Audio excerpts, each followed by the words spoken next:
I was at the ward office a couple of weeks ago to get my new My Number card, which everyone in Japan, of course, must have. Whose number? My number. It's my own number. Your My Number? Yeah. Who's on first? It's basically your not quite the equivalent of a social security number, but it's kind of treated that way. It's your identifying number across a lot of government systems. It's your social credit card.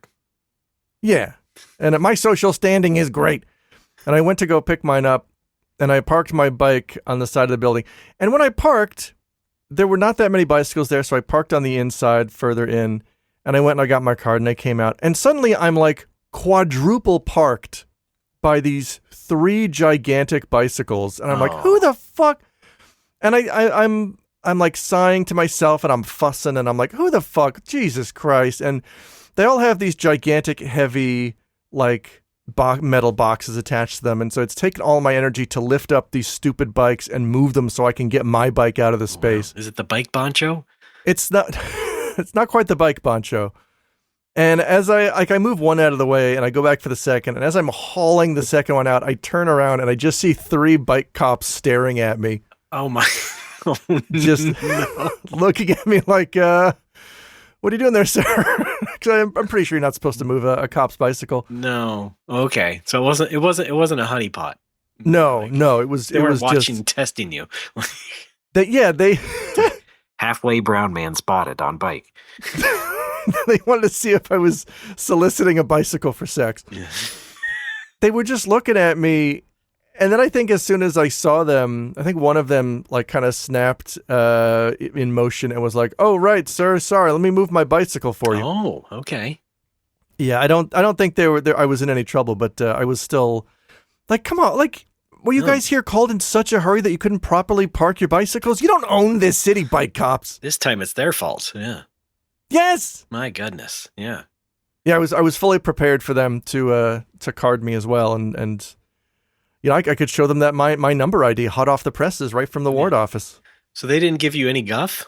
No, they apologized. Oh man. No. Fortunately, I think they realized. Oh right, we just we quadruple parked this gaijin. So now, I guess we wouldn't should move it be our bikes. funny? Wouldn't it just be hilarious if you had stolen that bike and they were all like, "Oh, excuse us, sir," and then they find out later that was the biggest bike thief in the city. You let him go. I was one dude's white whale. Yeah. He let me go. I'm the scofflaw. It's me. And they get dressed down at the office. Oh my goodness. You let the scofflaw get away? Yeah. I'm sorry, sir. I'll have your badge for this. I'll have your bike for this. Turn in your bike, and he's got to lug his bike into the office and put it on the guy's desk. And your other bike, and he pulls a smaller bike. He pulls a unicycle out of a holster.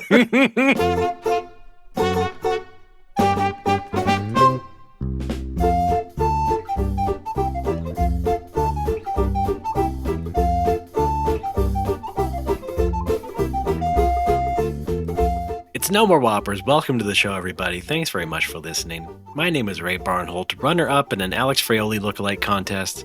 And with me, as always, down-home country flavor, Alex Fraioli. Let me simmer for a while, and I'm great for Sunday dinner. Yes, indeed. How's it going? Well, I lost that contest, basically, but, you know. What? Yeah, well, yeah. I mean, you weren't wearing a Hawaiian shirt. That's right. Yeah. I put on my fake glasses, though. But then it turns out good. You don't wear them. So, Jesus Christ. Oh, not when I'm recording. Not when I have these cans on. Well, yeah. Well, it turns out they wanted Podcast Alex for the content. Oh, it was as the specifications. I went with Casual Friday Alex. Screwed the whole thing up. Wait, are there contests for every variant? No, it was just that one. It was the occasion of that one. Okay. I don't know how they. Right. I don't know how they decide that thing. It's on by committee, you know. I was on that committee. The Alex Fraioli lookalike planning committee. Lookalike contest planning committee, yeah. How you doing over there? I heard it's getting warm. You're deputy judge. Hi. Yeah, it's fairly, well, not warm right now outside. It should be 63 degrees. That's Fahrenheit. But in here it's like 80-ish, and I don't like that.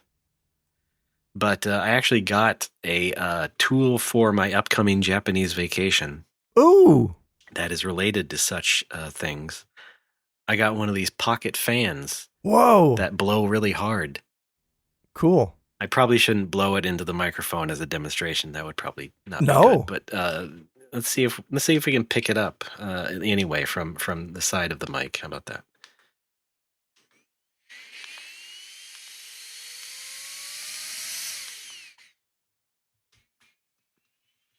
So I restarted it accidentally. Okay, did you hear any of that?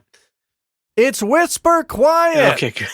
Well, I did not hear it at all, actually. okay, good. Yeah, all right. That means my audio setup is working. Okay. Anyway, Cool. yeah. That's about it. I'm doing okay, but guess what? What's up? My mom fell again No. and hurt her hip again.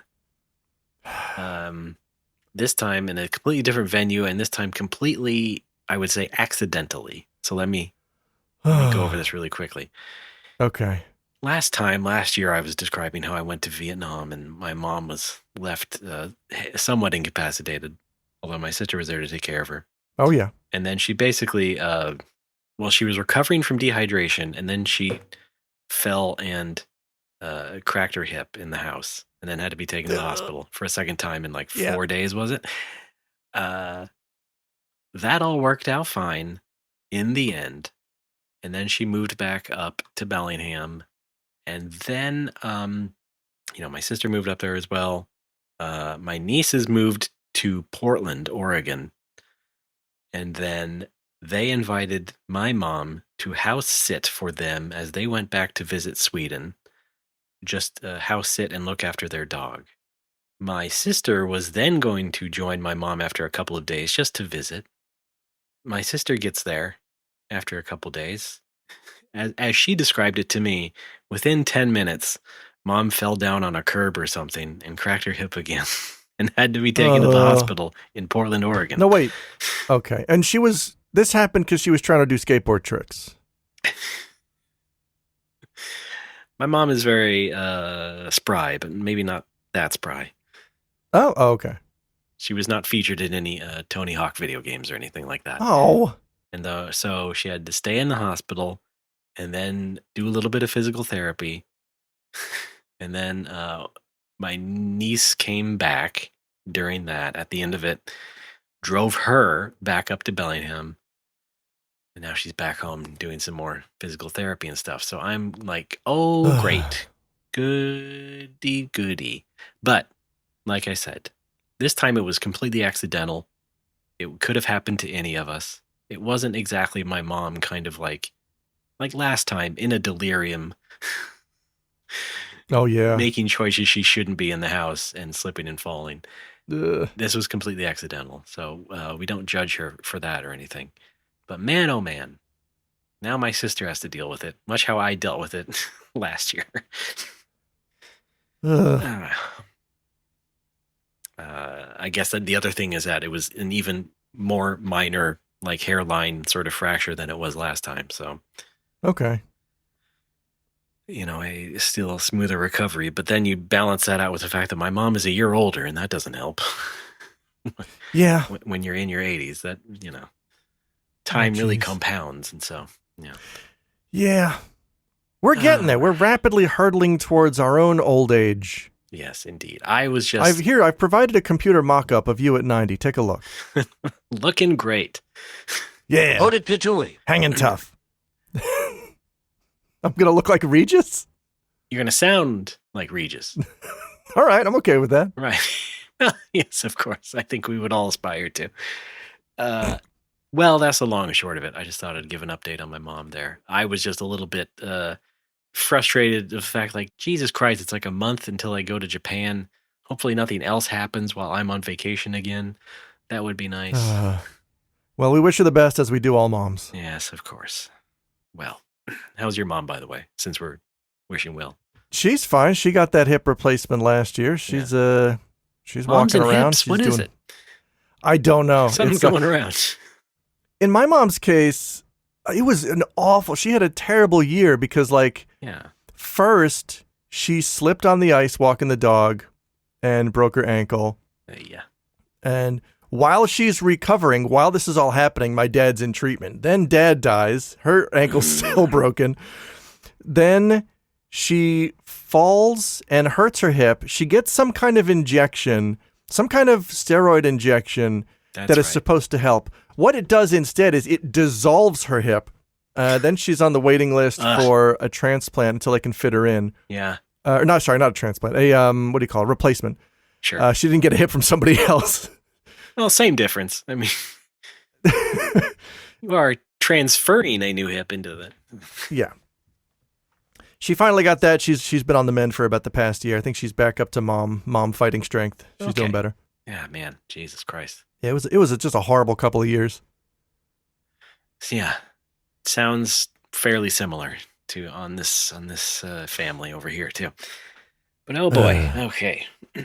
Well, I went to the doctor today. I had my physical. How'd that go? Boringly. All right. They were going to take my blood, I guess, until I told them what I had for lunch. And then they were like, you can come back later for a blood test. Oh, what did they say? Too spicy? I didn't even say spicy, but what I did say was bibimbap. I had leftover bibimbap for lunch. Okay. And the doctor just said, yeah, well, I think we'll just do blood at some other time. You can come in later. What? I was like, okay. Sure. That was the worst of it. I recently, last week, I got out of having to have blood drawn because I went back to a mental health clinic, one that I went to a while back. Yeah. To talk about meds. And I'll talk more about this on Sassafras. But when you go in, they're like, well, we have to do a blood test so we know if you can take this medicine. And I had brought along the blood results from my previous physical. And I was like, hey, if I show you these, do I still have to do it? And they're like, I guess not. Like I lucked out on that one. They were like, aw, shucks, because they didn't get to stick a needle in you. Yeah. Very sad nurse just receded holding a needle. God dang it. Yeah. It was one of those Silent Hill nurses, which is even worse. Yeah. She was all shiny and wet. They always are angling for it, yeah. During our discussion at the doctor, though, I expressed like a light interest in a sleep study. And then I was told, like, oh, yeah, we can refer you to that. They make it much easier now these days. You can stay home and sleep. They put like these sensors or patches on you and you get your results from that. And I was like, I had no idea. I should do that. So, okay. Yeah. Let's give that a shot. Because when I went to the doc, they're like, check the things that you're interested in. And one of the boxes was, I'd like to get a sleep apnea test done. Yeah. But I was only there for a mental check. And I'm like, I'll do this another time. I'm just focused on this one thing. But if I could do it at home, if they do it at home over here, I should ask the doc about that. Right. Yeah. But it only really hits me in the winter for some reason. When the weather is warm, I don't get it. I don't know why. Oh, okay. Is that good news for me? Are we going to hear you snore less? Maybe. You're joining me on my vacation a little bit. Yeah. That's right. We're having a sleepover. That we are. We're renting a camper van and we're all sleeping in it. Mostly, I'm just going to have you babysit the kids while I go out. No, I'm just kidding. What? Yeah, if I believe I got this set up right, you're going to maybe spend at least one night with us in Kyoto. Yes. That should be fun. Yes, that will be fun. We got to figure some things out. It's a traditional city. So yeah, that's the basics on my update. I do have another update in the form of snack food copy. Shall we get this over with? Yes, I have a snack food copy theme. Pizza in the morning, pizza in the evening, pizza at supper time. All right. Yeah. This is where, of course, I read questionable copywriting from the backs of snack food packages. And this snack food copy, this is a new one. This comes to us from the frozen aisle. Ooh. This is CVT soft serve. I don't think that refers to the transmission in Toyotas, but it is a I'm out. pouch of soft serve ice cream, not unlike Japan's favorite Coolish. I love Coolish. So they finally have Coolish in America from some other company. Anyway, Yes. Now, I know what you're thinking. Ray, ice cream, frozen section, is that really snack food? Why don't you just Of go course it ahead and is. start dessert food copy, Ray? Why are you messing with the delicate balance of your copy series? You could have just not been a lazy asshole and just do dessert food copy or something. Ray, what the hell is wrong Hey, with stop you? beating yourself I'm up. unsubscribing now. No. No, this is what Chad is saying. Oh. Chad, am I cooked?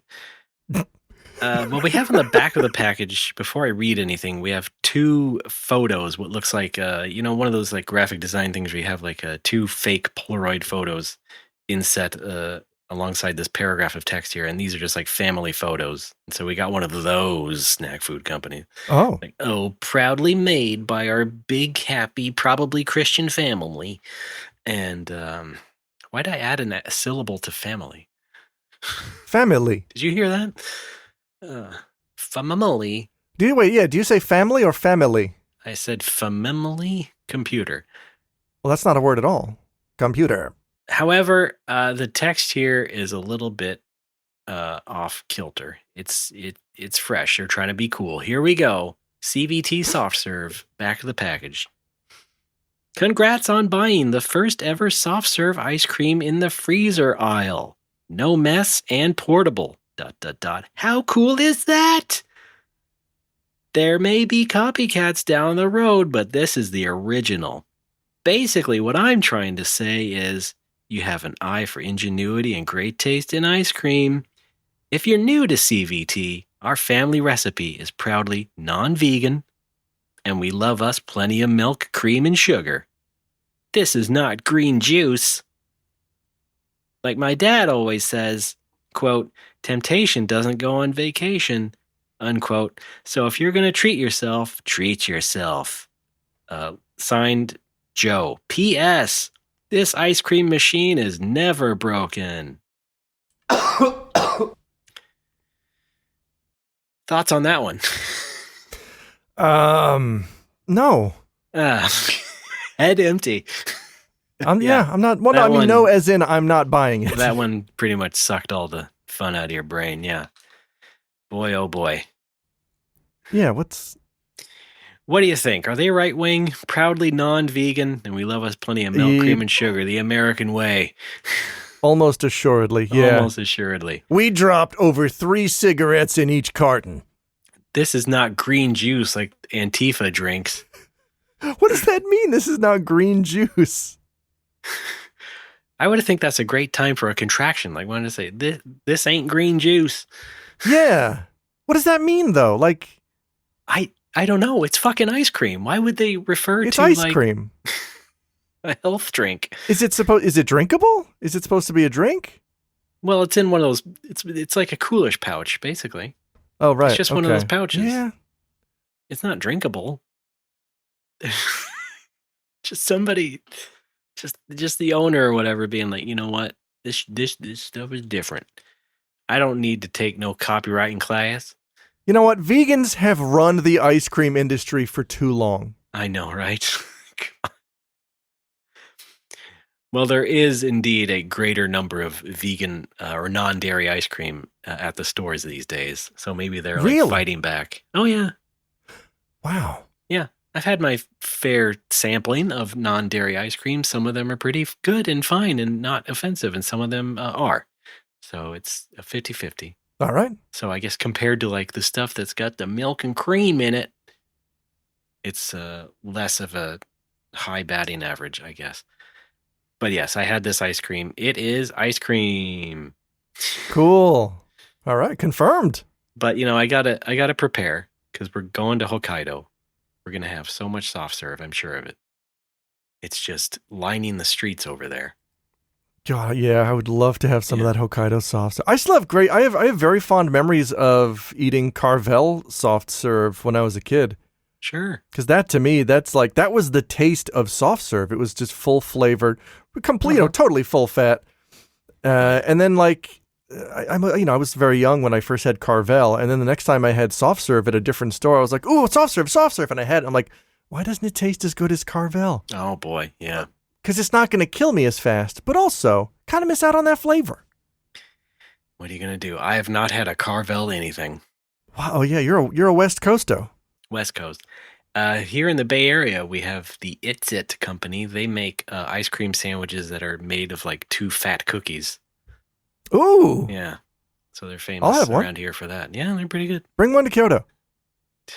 I'll try my best. Yeah. I saw I guess it was a TikTok many years ago at this point. Someone like bought an In-N-Out burger and immediately got on a plane to Japan and just like What? brought an In-N-Out burger to Japan. All right, fine. Because it was one of those videos, this stupid stunt video. It just made me think of that. Is what I'm saying. All right. Well, thank you for that. It's always good to get snack food updates. Yeah, well, I like how they talk about how like there's nothing else like this in the freezer aisle in America, maybe. I don't know. Because of course I did mention Coolish, which is a favorite of mine in Japan. I'd probably pick up one of those when I'm on my soft serve withdrawal. Cool. And they got vanilla. They got Belgian chocolate. There's other flavors. Yeah. I'm also a big fan of. There's a frozen snack called Aisunomi or ice seeds, and it's just little fruit balls. It's little frozen balls of fruit ice.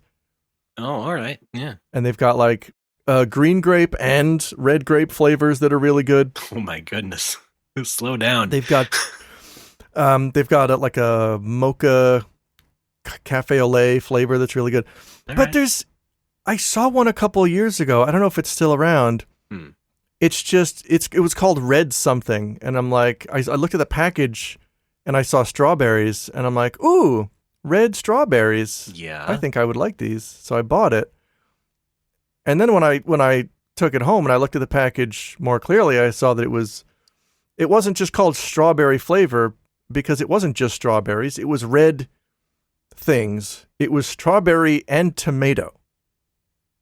What? Huh? And it was just as confusing to my mouth as you could imagine. What is this, V8? You did kind of taste like V8. What is this? What? It was not altogether an unpleasant taste, but it was just a confusing taste. It was Yeah. I like these things separately. Don't do this. Look, just because it's technically a fruit doesn't mean you gotta shove tomato in there. Yes.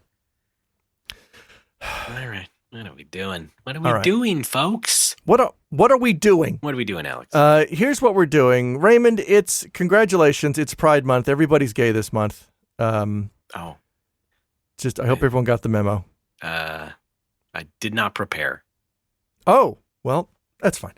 We can fast track you. Okay.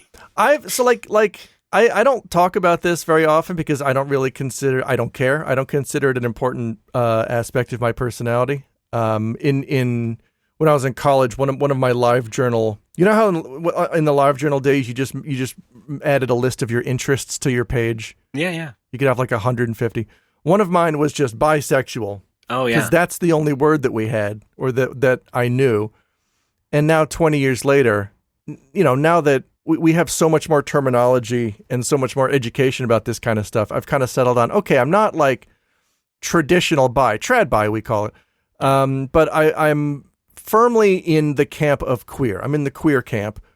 I don't know exactly how to illustrate that. It just means, sure, girls are great.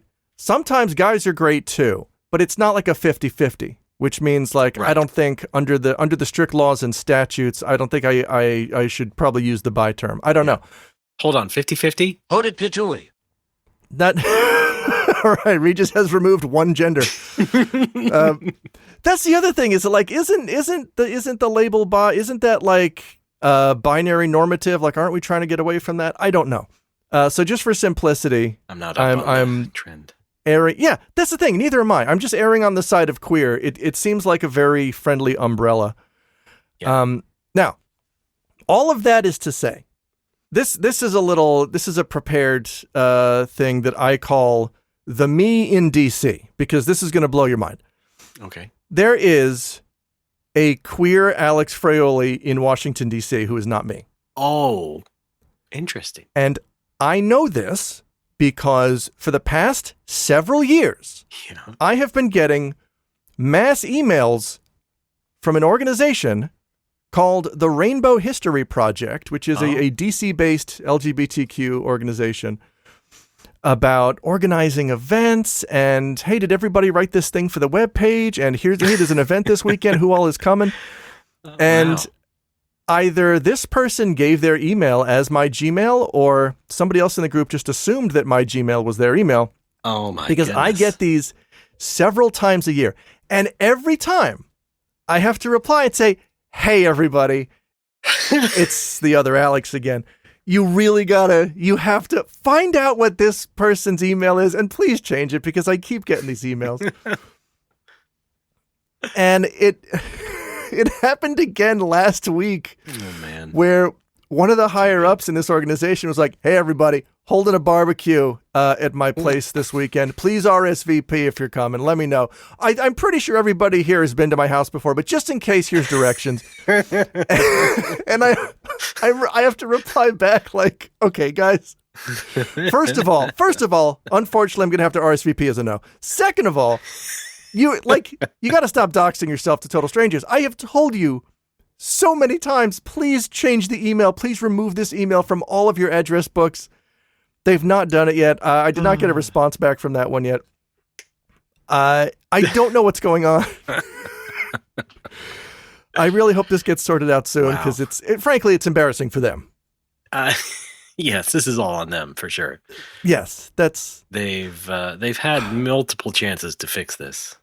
Yes, I think what it is just like everybody has to fix their own address book or it's just going to keep happening. I guess so. Yeah. I think some people do, but then, yeah. Once the mistake is made, it spreads and now everybody thinks. Because I know it's not a dot issue because my Gmail is first name dot last name. And I think this person's Gmail cannot be first name, last name without the dot because those are the same thing to Gmail, right? The dot doesn't mean anything as far as I know. I thought the dot would mean something, but apparently it doesn't with Gmail. Like you could send an email to first name, last name, and it would get to me as if you had sent it first name dot last name. I know there's like the plus sign masking, but I don't know why I'm hiding my first name and last name. Like people don't know what they are. We'll never know, but I understand what you're saying. Yeah. Yeah. I don't know. Maybe someone has more insight into this. You're hiding your first and last name because you've been operating under a stage name this whole time. Yes, that's right. Lorenzo Watanabe. Your real name is John Berkowitz. May I back up, though, to the very beginning? You mentioned that you had the tag bisexual on your live journal. Yes. I have no recollection of this. Yeah. I don't know if it's still there, but it was there next to, Meganico, Final Fantasy, Dragon Quest. Well, you'd think that would have stuck in my head a bit longer because I thought you had, quote unquote, came out only like several years ago. Yeah, well, yeah, that was when it was like public was when I was just really drunk one Pride month and was like, guess what, everybody? Yeah. I'm 20% gay. That's the other thing is because it's not like drunk? a 50. It's I'm 80% drunk and 20% gay. It's like queer is a great term to use, but I think my preferred term would be I'm in the gay reserves. Like if there's another draft on, yes, I'm happy to step forward. That's fine. Right. The National Gay Yard. Yeah, I feel like I don't qualify because I'm not into like masculine guys. That's it's so much. It's so much hair. So that's it. That's the news. Happy Pride. Please change your fucking email. Yes. Rainbow History Project or whatever. Appreciate it. Boy. You got to just be like, look, I love what you're doing. I can't condone this. I love what you're doing. Please update your address books. This goes for everybody. I can't condone this emailery. It's like the first couple times I thought I was hallucinating because it's such a coincidence. It's such a this is not a common name. No, of course not. I'm still in the clear. I was Facebook friends like years and years ago when I was still on Facebook. There was another Alex Fraioli on Facebook. Yeah. And we friended each other because we had the same name. Sure. And that's the only reason why. And then I did a Facebook call one year, and I'm like, I don't actually know this guy. So I got rid of him. And then he sent me a message like, oh. And I Oh, no. and then I'm like, sorry, man. Jeez. I'm really trying to keep it to actual people that I know. Like, Yes. good luck with the name and all that. Good luck with the name. Yeah. Yes. All right, everybody, here's Alex.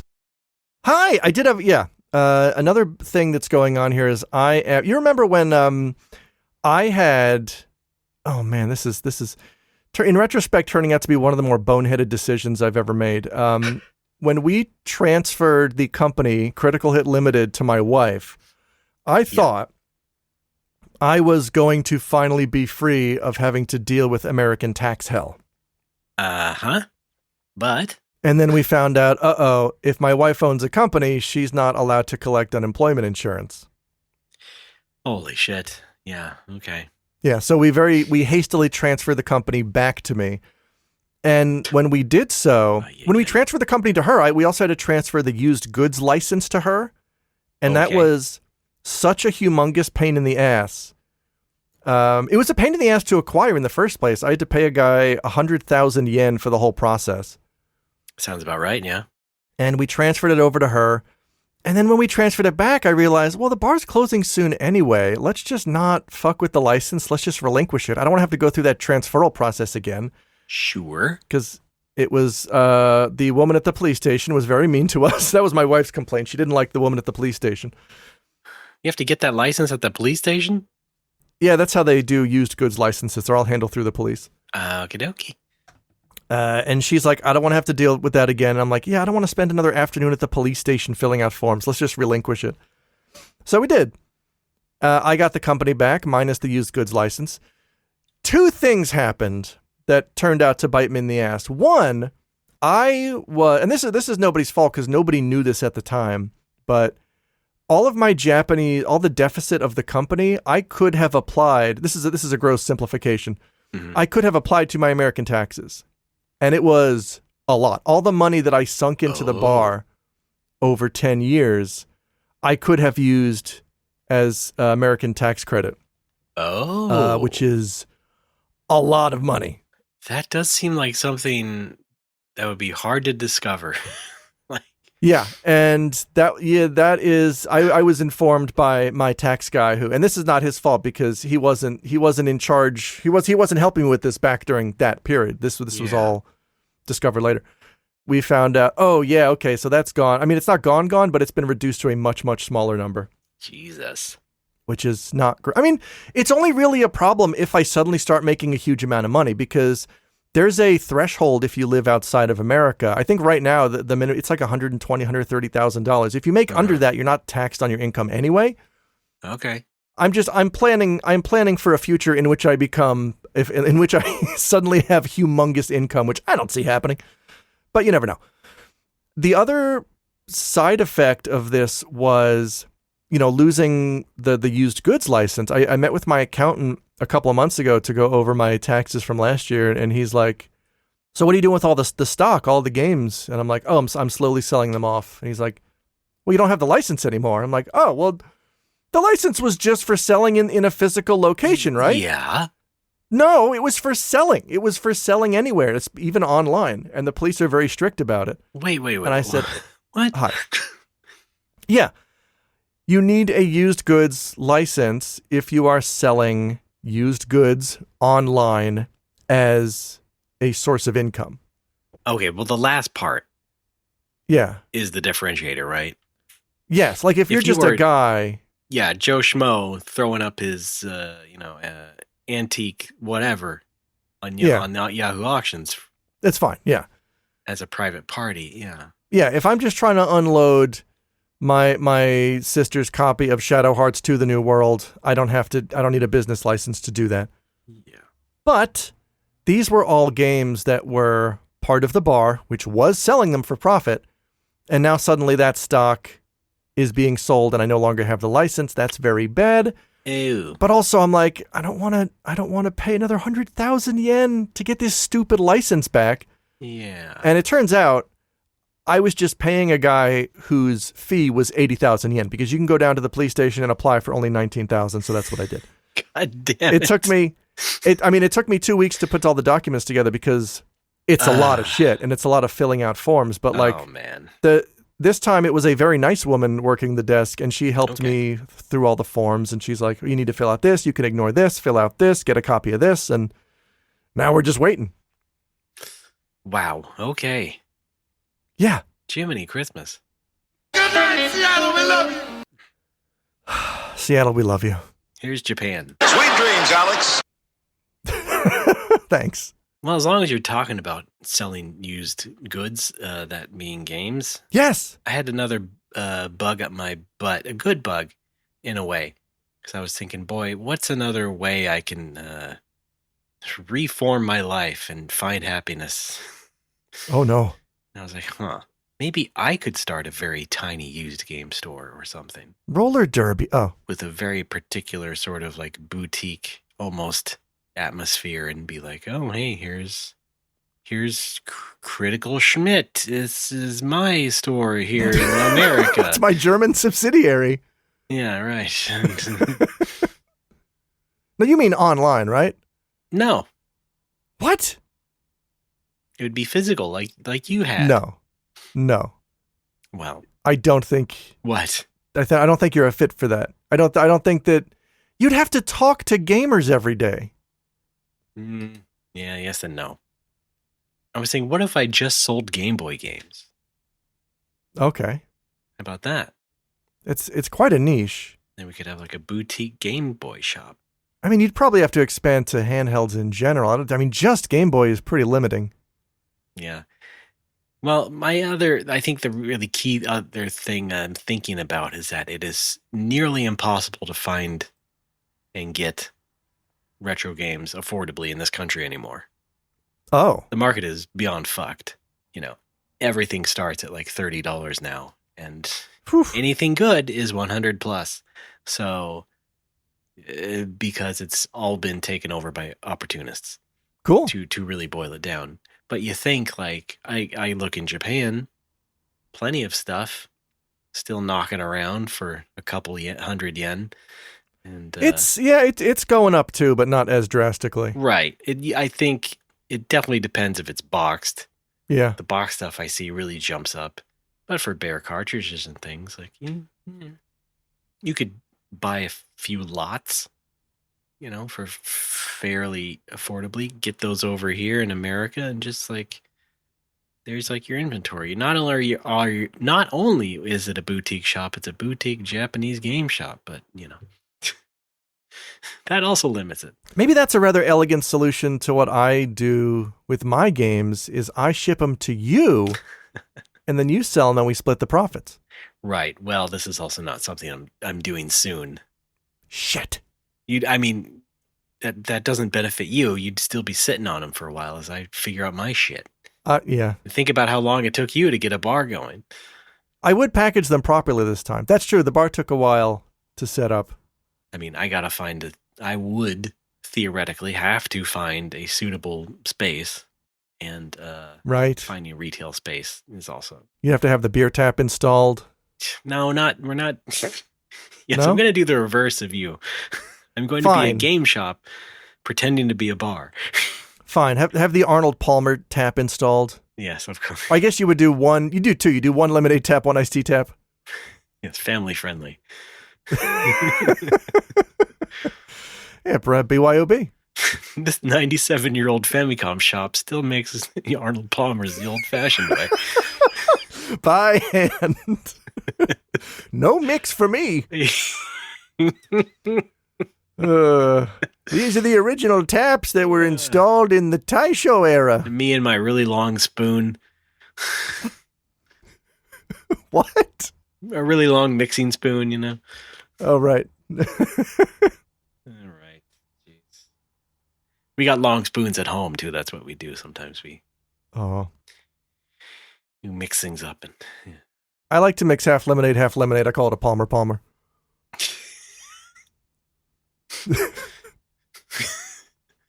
I call it Twin Peaks. Yes. Well, there was another point to discuss. Back to sad news, I guess. Yeah.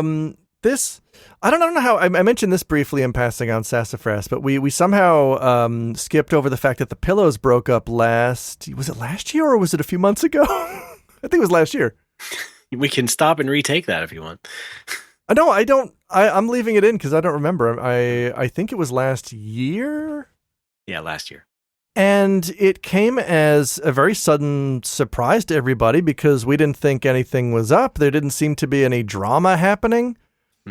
Just cut and run. Yeah, I think it must have been because the drummer Shinichiro Sato passed away in March of this year from esophageal cancer. Is that how you say that? Yeah, sure.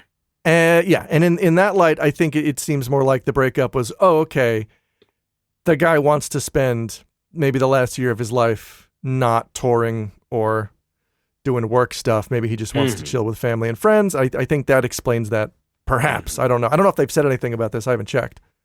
It's certainly the most reasonable thought. Yeah. Like, why not? Yeah, so that was kind of a little bit of sad news. I mean, it's very sad news, but yeah, very fortunate that I got a chance to see them in 2017, I think. Ruri and I went to see them while they came to Nagoya. It was good. Good show. That's the show where the opening act played a super long version of Strange Chameleon, and I don't know why. All right. But yeah, it's extra sad because they were touring, and then they wrapped that up and then just quit. And so that's always like... Yes. Yeah, I think it was... You guys were still active. Yeah, at the end of one of the shows, I think Yamanaka was just like, hey, thanks for coming. By the way, we're done. We're just breaking up. All right. Yeah, all right. Golly. Well, yeah, I mean, you felt bad that you forgot to mention that, and it is one of your favorite bands, of course. We all know them from Fooly Cooly, the anime. And we had mentioned that on Draw Game, and you were like, oh, yeah. I never really talked about that breakup, did I? So we're getting to it now. Yes, they were. Oh God, yeah. I remember. Yeah, I kind of lucked into their early discography because I bought or received a Gen 1 iPod from Nick Maragos, who had all the Pillows up to the point on it, and oh good Lord, that got me around campus for a couple of years, just discovering all of that all at once. I bet. Yeah. Yeah, I did like them. I didn't really end up grabbing onto them and listening to all their stuff, though. But of course, I think I have had, whatever. Still like that first album or two. But yeah. For me, it didn't stick, but I respect them plenty. Yeah, a lot of good driving rock, catchy melodies, lyrics, just classic English lyrics, a lot of fun. Just a lot of good karaoke songs as well. I embarrassed myself. I did have I had one karaoke night. Me and my buddy Dwayne. I closed down the bar and we both went to karaoke at the Club Sega next door, which is no longer a Club Sega. I believe it is a pharmacy. And we did 2 hours of just Pillows karaoke. It was super fun. That does sound like a lot of fun. Yeah. Dwayne, of course, is the inventor of the Florida Special cocktail, which he came in one day and said, give me a Florida Special. And I said, I don't know what that is. And he said, it's a Malibu Neat, but you show me a picture of an alligator when you serve it. Okay. And so, from that point on, I always had a picture of an alligator saved in my camera roll in case he ordered a Florida Special. Okay, yes. There's even a photo of me showing him the alligator and him drinking the Malibu. It was a special bond. And that's one of those lovely things that just add to the character of your bar. Yes, it's gone now. Yes, well, R.I.P. 2 R.I.P.s to talk about. Oh yeah, speaking of music, They Might Be Giants' new album is really good. I forgot to mention that. It's yeah. I mean, a lot of their new stuff is pretty good anyway, but this one is better than usual, I would say. Oh, okay. Yeah. I think I heard one single from it. Big Reco. Didn't get to the rest of it yet. It's a solid one. Now, if any band was going to suddenly quit after a show, I think it would be them, don't you think? What? Why? No. I don't know. I guess maybe I don't have the best idea of their character, but yeah. I was worried for them a couple years ago because Flansburgh was in a car accident, I believe. Yeah, they had some bad things happen. And he has since recovered, fortunately. Yeah, they're okay. But I suppose, yes, they are gracefully aging. I just wonder, like, Yes! would it continue to be graceful or what? I don't know. I'm just thinking off the top of my dome. Sure. But kudos to They Might Be Giants, and peace out to the pillows. Yes. On that note, why don't we take a graceful break? All right. All right. Can I call you Grace? No, Oh, okay. I don't have grace. I don't say grace. I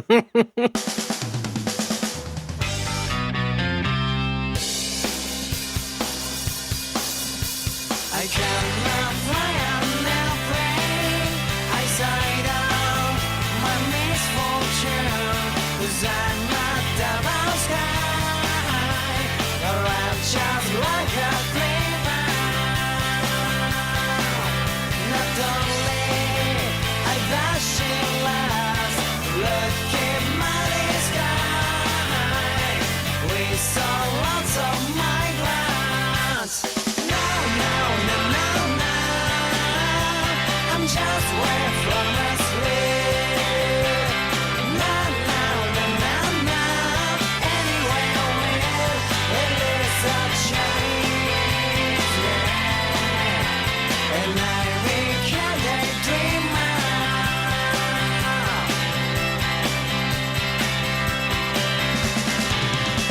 I cannot praise everybody. Folks, we're back. It's No More Whoppers. I'm Ray. That's Alex. Yo. Alex, I wanted to talk to you about something that came up on the internet a couple weeks ago. Oh. I know, first of all, that you and I on this show are a fan of celebrities and Japanese commercials. Yes.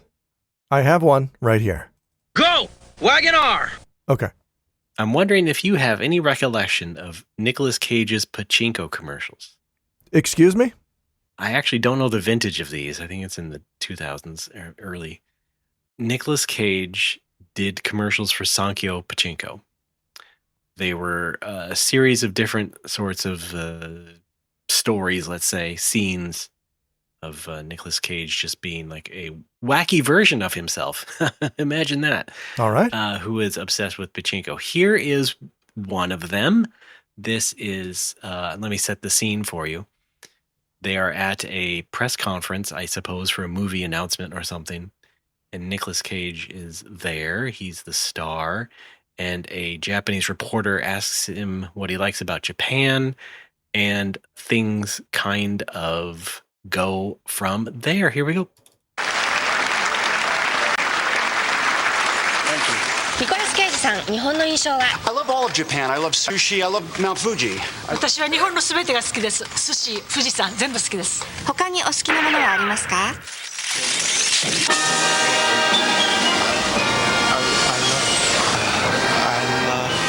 I love pachinko! Sankyo, I'm coming! Pachinko boss, Sankyo! All right. I should add there in the middle. Oh my God. What happens to him is that he spots the reporter lady's pearl earring and goes delirious. It turns into a pachinko ball? He envisions it as a pachinko. Oh, no, it falls to the ground. And so he then envisions it as a pachinko ball. And then he goes crazy and yells, I love pachinko. That's great. And then runs into a car and says, Sankyo, I'm coming. And then we go, yeah, pachinko wa Sankyo. That's really good. It sounds like he was really showing up for that performance. Yeah. Well, I have something based on that. So, the New York Times did a long interview with Nicolas Cage just a couple weeks ago. He was doing press for the new Spider Noir TV show. For his pachinko commercial. Oh. Nope. But he goes on with this. He starts off talking about the recent Hollywood strikes that happened a couple years ago. And then goes into this. So the double strike hit, and I got the phone call, and I thought, oh God, please, I don't want to do another commercial. I had done commercials in Japan a million years ago, and I got burned there because I thought it was, you never say never, but I thought it was a toy, this little pachinko machine that my cousin had in his bedroom, and we used to play it. I did not know. And I asked, is there anything wrong with this product in Japan I should know about? No, it's a toy. And I said, okay. And then I did the commercial, which was fun and goofy and slapstick and what have you. And I got to embrace my inner Jerry Lewis. I love Pachinko! Suck yo, I'm coming! Pachinko boss, suck yo! But it was basically Japanese gambling. They don't do it for money. They do it for toys. And then you could sell the toy, what have you. And that, I really was, I had umbrage with that. And so I thought, I really don't trust this as a thing I should be doing, commercials. That's basically the end of that thread. Wow. He got hoodwinked by Sankyo. Wow. Because they told him pachinko was a toy? I guess it was a lie of admission. Wow, yeah. Yeah. I'm sure there was some misunderstandings in translation, perhaps, as he's going like, so this is all up and up, right? This is like a toy, right? Oh yeah, toy, yeah. Toys are involved. Yeah, because it's fun. Yeah, people like to do it. Yeah. Yes. You can turn in your balls for a toy. Yes. Or you can go across the street and get some cold hard cash for all that time you spent at the. Wow. Anyway, I thought that was funny. Ties into things that we have had fun with here on this show. And yes. I got the wonderful clip of him going, I love Pachinko. But also the first part of that where he is saying, oh yeah, let's see if you'll have Mount Fuji. Thank you. ニコラス・ケイジさん、日本の印象は I love all of Japan. I love sushi. I love Mount Fuji. I love both parts of Japan. Yeah, right. Just classic shit. I love Just both like- of the things that you have. Just classic commercial shit from Japan, I would say. Whenever a foreigner's involved. So there you go. Thought I'd start us off there with a little Nicolas Cage. Outstanding. Yes. There are other commercials in that series I saw, but I needed the one that they showed the clip of in that interview. So, Love it. which I do think is the funniest one. Love it. Nicholas Kage, big fan. Yeah. That's what they call him over there. The reporter lady actually said it right, but yes, indeed. Well, Hey.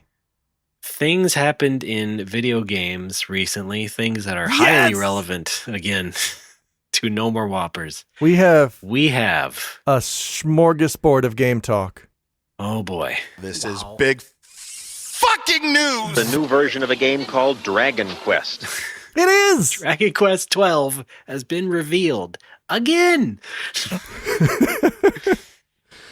Alex, if you'll recall, way back Yes. when in the pandemic, Mm-hmm. there was a Dragon Quest live stream in 2021. That's right. You and I watched that live.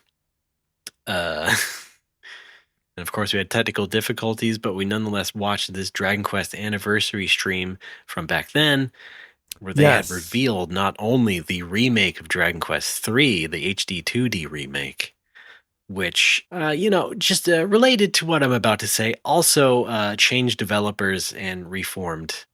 They also showed the logo of Dragon Quest 12, which was called, The Flames of Passion? The Flames of Funkiness. What was it called? Yeah, that was the one. Dragon Quest 12, The Flames of Family Mart. The Flames of Fate. Good old Fate. Okay. Flames of Fate! The Flames of Fate. And then Yuji Horii later was saying, oh yeah, this is going to be like a more adult Dragon Quest. That's how it was translated, him saying the word adult. I don't know really what approach he wanted to take with that statement. Yeah. Maybe he just meant like a more mature sensibility, what the Japanese might even call otona. Yeah, I think the speculation at the time was because we were already a few years out of Game of Thrones, but that aesthetic was still kind of popular at the time. Yeah. And Dark Souls was still big. Hey, that's kind of a dark setting. Let's maybe we can work with that. It was that kind of. I think it was going for that kind of like grimdark medieval vibe. For all we know, because all we saw was a logo that had all we had was the a logo. 12 etched in like lava or something. Yeah, this is all just speculation. Yeah, that's right. That was the presentation given from the Dragon Lord Memorial Library, or whatever that set is. I love that. His supposed apartment. Fast forward to last week, 2026. You can figure out what date that is. We have the 40th anniversary update stream from Dragon Quest in Yuji Horii. Yes. And the producer of Dragon Quest XII comes to say that Dragon Quest XII is no longer Dragon Quest XII, The Flames of Fate. We went back to the drawing board, and now it is Dragon Quest XII, Beyond Dreams. Beyond Dreams. Which I think was Toyota's slogan. No, that's Beyond Zero. Never mind. Beyond Zero? We're doing more than the bare minimum, I promise. They mean zero emissions. Oh, I see. Or zero carbon footprint.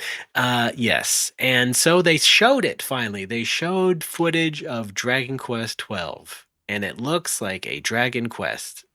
Yeah, it looks fine. Looks nice. So everybody, especially I would say American people who thought that the description of adult Dragon Quest would mean, in fact, grimdark, Dark Souls shit just with Akira Toriyama characters.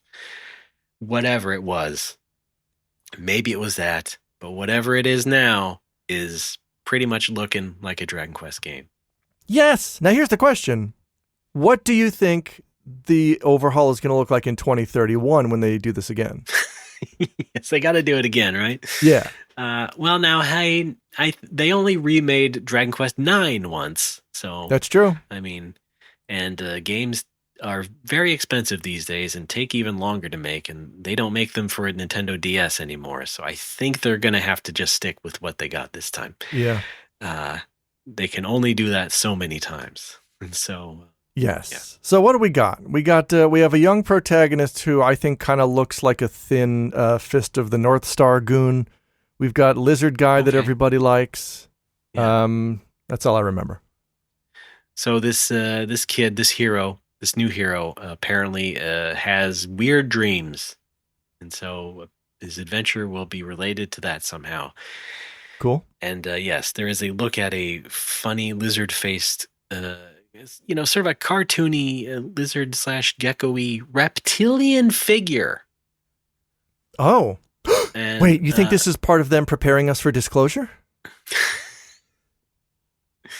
Yes, of course Yuji Horii's in on it. It was the last thing Sugiyama told him before he died. Why did Sugiyama know? He's in on it, of course. He knows all about everything. Especially the Nanking thing. But people seem to catch on pretty quick that this lizard guy is pretty much just the hero, and I think we're going to have the hero in Dream World as this reptile kid. Oh. Because he's dressed very similarly. And so, yeah, something like that will go on. And we have, of course, we've done the dual world stuff in Dragon Quest before. Oh, yeah, 6. Yeah, 6 had it. Others, I bet. Yes, can't recall right now, but yes. Yeah. 7, I guess, sure. if you count time periods. Yeah, right. Well, nothing that would transform the character as it would Link in the Dark World in Link to the Past or anything. Wait, Lincoln? Yeah. Oh, never mind. Dragon Quest XII, the lineage of Lincoln. Daniel Day-Lewis in Dragon Quest XII? They should just do that. Just base it on American history. Daniel Nietzsche Lewis. Yeah. And so this hero also kind of has sleepy looking eyes, dreamy eyes, kind of a Joel Hodgson sort of look. Yeah, he's got the eyes slanted the other way. And people were kind of down on the look, and I don't know why. People were upset about it, but I think it's like this. We kind of forgot that Toriyama has been making the Dragon Quest heroes with like full pupil eyes and not the traditional Dragon Ball Z dot eyes that Toriyama was so famous for.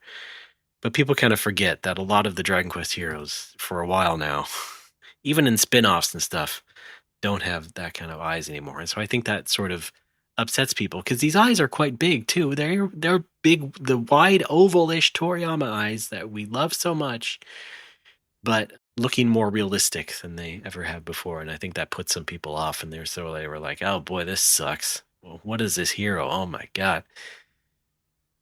Forgetting, of course, that the hero of 11 didn't look too different other than hairstyle. Oh, yeah. And yes, they showed a lot of environments. And yes, that's really what I mean by the fact that this is a Dragon Quest game. It looks very lush, just in the same way 11 did, but with slightly more detailed graphics. Yeah. Hooray. In the same way that 11 was a step up from 8, this is Yeah, of another course. step up from 11. Well, 11 was definitely like a quantum leap ahead of 8, if you think about it, because it was so, Yeah, but it was the same basic feel, It was conceptually, yes. because 8 was the first Yeah, 3D Dragon Quest, and 11 was sort of revisiting that. And so you thought maybe back in 2021, only a few years after 11, you'd be like, oh, okay, well now they got like this, they got this Unreal Engine going on Dragon Quest 11. Certainly this would help them streamline the development of the next one. But apparently not. Oh, boy. They gave up. They had a problem. Something went wrong. And I guess they also changed producers because that guy who was the producer of this series or something had left a couple years ago, left the company. Oh. So this new guy is in charge, and he's producing 12. So yeah, and so it was that. That was the video. 2 old guys telling us about Dragon Quest 12. Cool. Yeah, I guess cool. Yeah, okay. Yeah, I'm not too enthused. Yeah, it has not helped us kind of feel a little checked out on Dragon Quest. Yeah. Because when you go back to kind of the thing that looks like the last one, it doesn't excite me that much. Yeah, it almost felt to me more like it was for the benefit of shareholders than fans, just to say, look, everyone, Yeah. product is coming. Yes, well, it had been many years at this point, and we Yeah. are sort of nearing the end of the console generation by force, apparently, but Jeez. against our will. And so, yeah, they have to get something out there, you would think. But hey, it'll be on Switch too, I guess. Yeah. People can enjoy it on their couch, in bed. Sure. Oh, speaking of that, In the that's my car. entire next topic of conversation. First of all, though, did you read the there was an interview with, was it Richard Honeywood? Oh, I saw bits of it. I thought it was an older interview. I didn't know how. Oh, was it? old Yeah, was. just Or- a few choice tidbits about working with Yuji Horii and just what a cantankerous ass he can be. Yeah. I saw one a Fun. couple months ago, and I Maybe guess that it was it. resurfaced, or is different? Well, I don't know. Anyway, yeah. I saw it in our Discord. I read the whole thing. I thought it was very interesting. Yeah. Well, I remember a couple months ago, it was a Honeywood interview where he was talking about how like Horii really wanted a horse named a certain way because it was named after a racehorse or something like that. Oh, that I think that's a different interview, but Okay, fair enough. yeah. I thought these were the same interview. But No, okay, this one he sure. also mentions like one day the company, like Square Enix, just rang him up like, hey, Horii wants to go to France, so you have to go with him. And he's like, oh, Yeah, oh, that's right. I did read this, yeah. is he doing research for something? No, he just wants to go on vacation. I don't speak French. Like, he's Australian. Like, what do you want? Anyway. Well, you're white. Chop chop. You're from Gaikoku. The insurance company? Yes. The land of Geico? Yeah. Jugofun could save you 15% or more. All right. Yeah, I knew he would do it, and he did, All right. folks. Yay. Alex Frioli, everybody. I am still in the process of finding the perfect handheld for me to play games in bed because you recommended a while ago Makoto Wakaido's Case File Trilogy Deluxe, I believe, on Steam. Oh, yeah, it's like a pixel art sort of detective mystery game. Yeah, it's great. It's totally up my alley. And it went on Steam Yeah. sale recently, so I bought it. I played through the first case, and I'm like, this is great. Boy, I wish I could play this in bed. I would enjoy it more. It's kind of how I felt after I finished the end of Hira Hira Hihidu, which was, Yeah. I went through this whole like emotional experience with these characters sitting at my desk in my office, and like it didn't feel like a game. Like I couldn't even put the thing at full screen. Like my thing about games is it doesn't feel like a game unless it's full screen. Otherwise, it just feels like I have an app open on my desktop that has colors in it. I'm weird. Okay. And I feel the opposite, by the way. really? I What do you love mean? having things in a window. What? Yeah. You're a bizarre man. No, to me, it's like a throwback to the old Windows 95, 98 days where it's like, oh, I have this like Oh, real game in a window. It's kind of neat. And so that's like a dopamine thing in my head. maybe that is why to me it does feel like a game, because even back when I was a kid, I associated games with full screen with, turning on your Nintendo. It takes up the whole TV screen, and then Yeah. you fire up an emulator and you play the same game, and now it's on a window, and you're like, well, this doesn't feel like a game anymore. It just feels like a function of this device that I'm using, and not a dedicated experience. Oh, man, I could not be more polar opposite of you in that. We really are destined to kill each other at the exact same moment in the year 2042. Meanwhile, I was like, look, it's Mario 1 in a window. Paso Fammy. I don't think so. But here's the thing. I can't play games full screen, unless it's like a 3D game where it uses all of that real estate. If I'm playing a 2D game, like fortunately, Quartet allows you to lower the resolution, but it puts just a huge black border around it. So you're still technically full screen. It's not in a window. It's still taking up the screen. Right. When it is full screen, you mean? It's full screen, but I've lowered the resolution so that Oh, the game itself is at that resolution in the center of the screen with a humongous black border around it. do you mean resolution or aspect ratio? Resolution. Oh, okay. The aspect ratio is not changing. Yeah, okay. I haven't seen a lot of Quartet. Is it widescreen? Yes. Okay, whatever. It's okay. It's okay. It's just me. I just got a little stumbling block there. You're fine. You're fine. So I'm still on the lookout for a bed device, a handheld Hey. that I can use to CPAP? play Steam games. I've people are recommending a Thor to me, which people seem to like, as long as I can install Steam on it. No, you're making a face. I mean, I guess. Just for Steam, though, I don't know. It is more of emulation. Well, and FF11. Yeah, okay.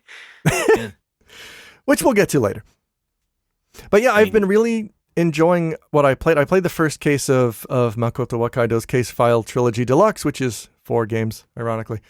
Mhm. And I really enjoyed the first case, but it does that Phoenix Wright thing where you can present acceptable evidence, but the game still refuses it because it's not Oh my god, I didn't know this. precisely correct. Oh. Like in the first case, there's a cult leader who has a beard and a robe, and one of the questions the game quizzes you on is, who is the man with the beard and robe? And if you select cult leader, it's wrong because the piece of evidence the game wants is beard and robe man equals cult leader. Okay, thanks. Yeah. Which is like asking, who is the man with the green car? And I said, Greg. And you say, no, I'm afraid we were looking for Greg drives a green car. Fuck you. You know what I'm talking about. Oh my god. It's a lot of that. So, but once you figure out what the game wants from you, it becomes less annoying. But the first case, I was like, all right, fine. We'll do it your way. You're the boss game. Okay, but it didn't spoil your experience. No, I have already started the second case. I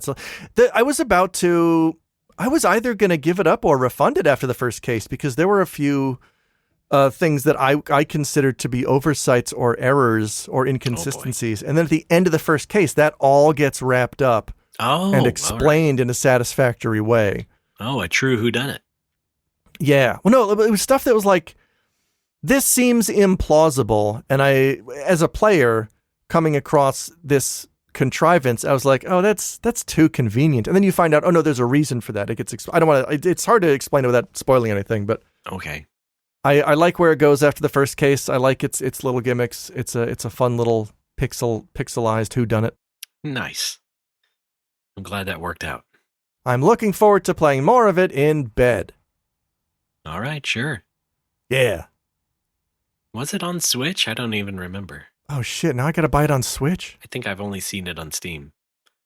Well, I mean, that's not the best way, but I mean, I guess it would be less money than buying a whole new handheld. Yeah, but then I could play other stuff on the handheld. We've had this conversation before. Ah, yes, of course.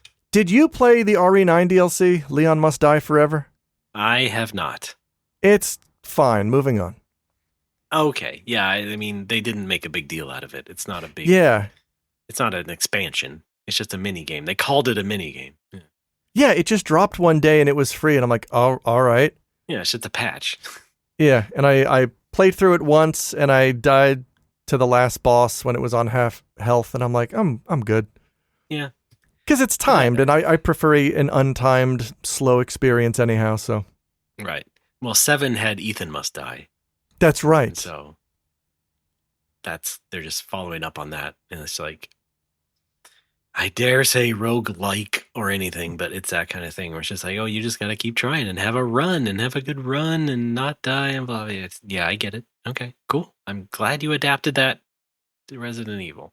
I like the idea of randomization in a mini game like that, but it's the timing element that puts me off because I don't Yes. perform well when I'm timed. Okay, yeah. Might need a new bed device. Like, remember, we almost got in an accident when I was driving you to the airport because you're just sitting there in the passenger seat with a stopwatch looking at me every 5 seconds. I get very tense. I gotta be there. It's the airport. They don't wait around for you. They don't. And that's Delta's slogan even. It'd be the same if we were getting on a cruise ship. They ain't fucking around. But yeah, not just the handheld for Makoto Wakaido, but also Isles of Sea and Sky, which I haven't finished yet. Because again, same problem. I can't play it on my PC. It feels like it's an application. I'm not enjoying that. I want it. I have wrong brain. We've established this. Well, compared to me, yes, very wrong. Damn I'm it. very right. Yes. Now, you did mention a game earlier about playing on a handheld that you would love to. Here's the segue. Yes. Final Fantasy XI is out now on personal computer. It has been out longer than Dragon Quest 12 even. Yes. It has been out longer than my FF14 raid leader has been alive. FF11 recently had a 10-day return home to Vanadil campaign, which I really appreciate because typically it's a weekend, if you remember. It's free login weekend. But the thing with free login weekend is double XP weekend. You spend the first day downloading patches and remembering how the game works. That is right. Yes, indeed. And here they finally said, all right, you know what? It's the game's 24th anniversary. Let's give you 10 days. Here you go. Yes. Have fun. And I did. 5 to download and then 5 to play. Yeah, I'm so retro. I'm going back and I'm doing it on dial-up. I want the real experience. Oh, don't remind me. Thank you. Sorry. And in addition, like they're doing a whole bunch of campaigns. There's a whole bunch of stuff going on at the same time, which is very overwhelming. Campaign chew. Yes. The thing about that game is maximizing the use of your time. And when there's a million possible things you can do, it's difficult to weigh them and be like, what's worth doing? These are all like, should I do a little bit of everything? So I've been playing nothing but FF11 for the past couple of weeks. Really nothing? Not even Makoto Wakaido? No, it's been 11 and 14. Oh boy. 3 days a week for 14 raid, and then outside of that, it's all FF11 all the time. But it's great. Fans have been clamoring for a while for a discounted sub if you also have an active FF14 sub, and I don't think I think Square Enix knows it's not worth it to do that as a permanent thing, but they're doing it for 1 month, and I got on that. Oh, okay. As well. You get the half price sub on FF11 if you're currently sub to 14, so I took advantage of that. My goodness. All right. Jeez. Also, half price if you want to relocate to another server, which I did. I was on a very underpopulated server. Recently moved to, because our pal Questmoreland just started the game, and I'm like, hey, what server are you on? Start on Phoenix if you can help it, because I think Phoenix is the one that people are recommending. Phoenix is the highest capacity that's not locked. Right, because they got some that are full. Yeah, like they're like the top full 3 up. are just, you can't create characters on the top 3. I think Phoenix is number 4, so I joined Questmoreland on Phoenix. It's great. How many characters is that? What do you mean? Did they ever say what the capacity is? Oh, per server? I don't know. Yeah. That's a good question. I don't know. Is it just like the max integer value, like 65535 or something? Yeah, 2 to the 16th. Yeah.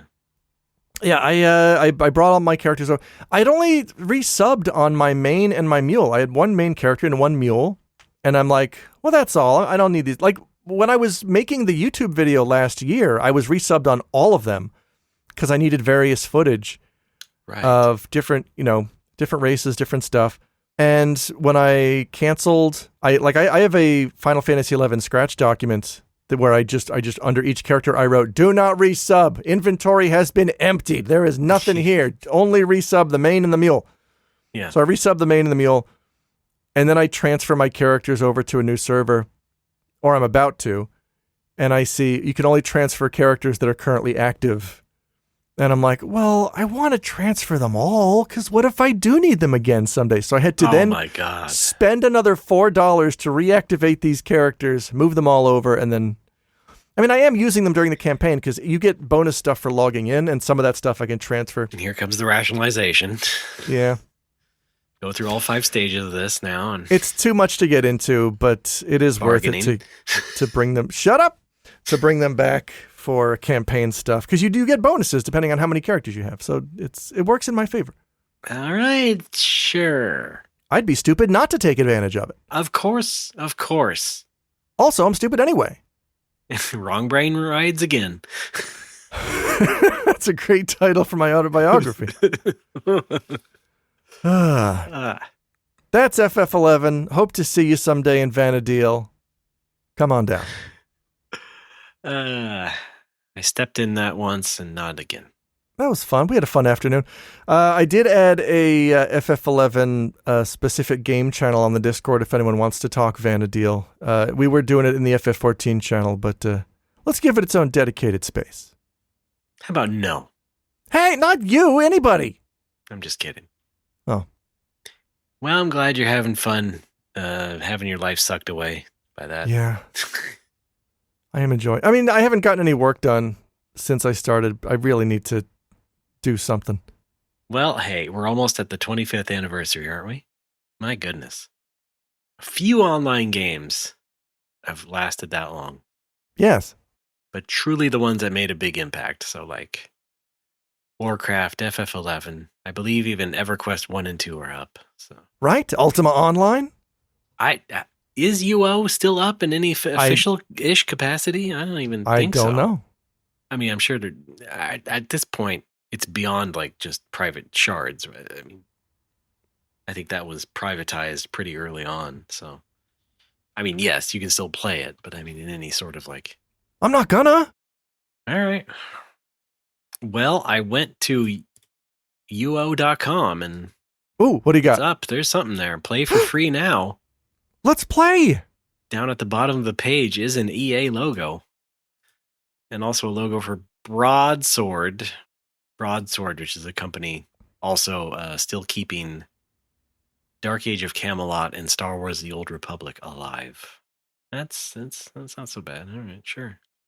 God bless them. God bless these people who I have no idea about who are still keeping these games alive, still giving them stuff, I guess. You wonder if FF11 would ever reach that kind of status where it would just be like splintered off to another company to keep it alive. I don't think so. Yeah. There's always speculation. Oh, I'll tell you what though. Hang on. I think I took a screenshot of this. I like there is a Skeleton Crew keeping 11 alive right now, obviously. I don't know what is going on with their localization department, but oh good, I took a screenshot of it. One of the campaigns they had, there's an event called Vanabout, where they just give you some specific tasks to do, and you get points, and you can trade those points in for fabulous prizes. That's like Gadabout? I guess. And I want to say every single one of the Vanabout quest descriptions in-game has a typo in it. All right. And I took a screenshot of one that has 2 typos in it. Like, it's like they hammered these out, like, it goes live in 15 seconds. You have to write the description now. I mean, probably. Domain invasion. Parsipte in domain invasion and receive the... Excuse me. There's 3 typos. Parcipte in domain invasion and receive the requisite number of pointa. Special reward, 20 points. Alrighty. There's 3 typos in one sentence. What the fuck is happening? Wow, that's pretty good. Is this all just being done by one guy? Probably. I mean, All who in Square Enix localization wants to take on FF11 stuff? Probably one person, and they don't love Okay. it. They're just being shoved it. Oh, who knows? And, well, it's Japanese and English. There's other languages, aren't there? Yeah, French, German, Yeah, right. Your e-figs. Yeah. elf. Yeah.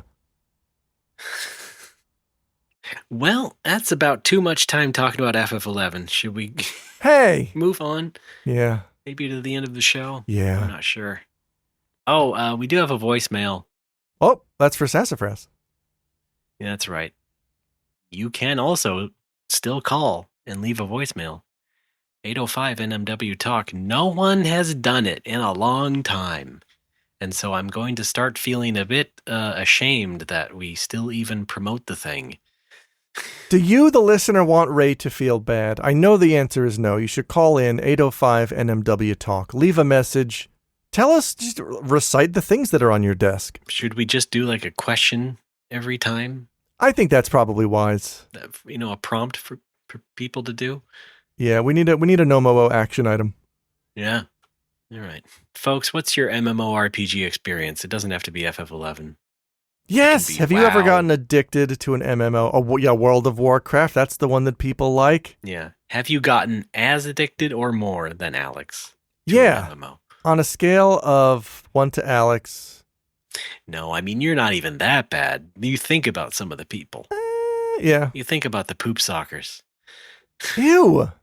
Yeah. Right? Of course. What are the logistics of that, though? Nobody does that, right? You can't. Now it's all goofiness. Oh, okay. Pitohi. Yeah, it's me. 1 to Patoe. Give us your scale. 805 NMW Talk. That's 805-669-8255 in the continental United States. Probably elsewhere in the Americas. I don't know. Oh, yeah, wait. One more thing about FF11. Oh, I, can I just go to bed?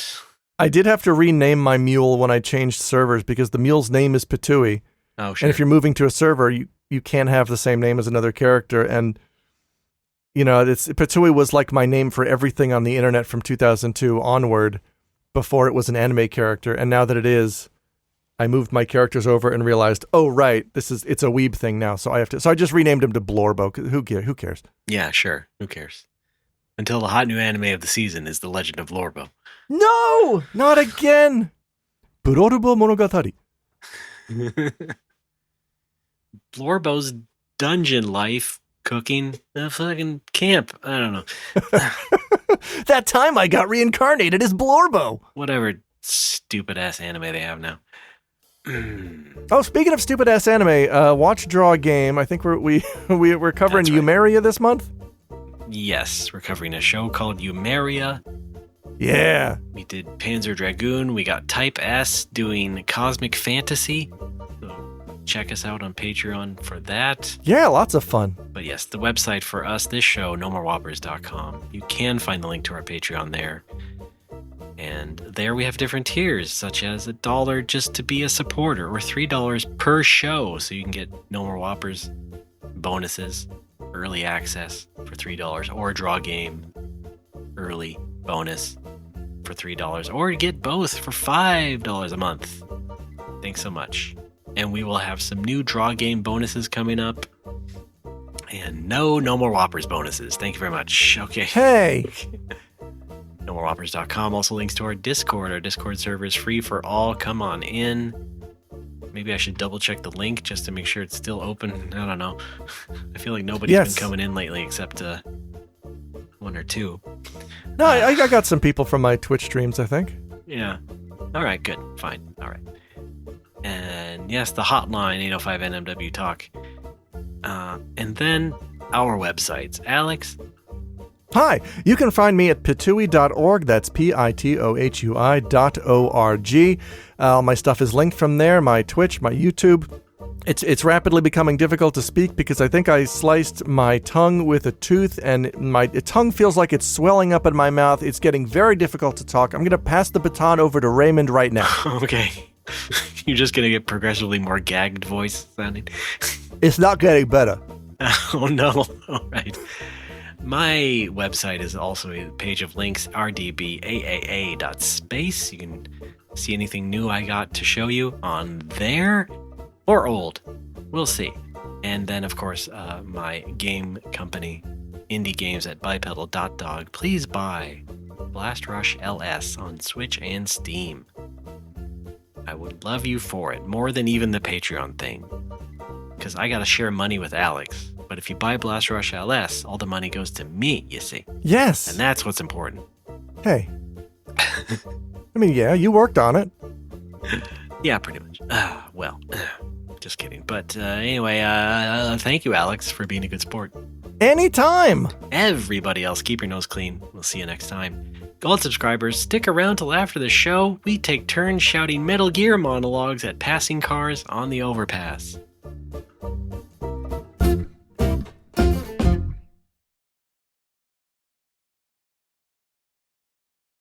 Mine's not a monologue. I just yelled, "No, that is not Solid Snake."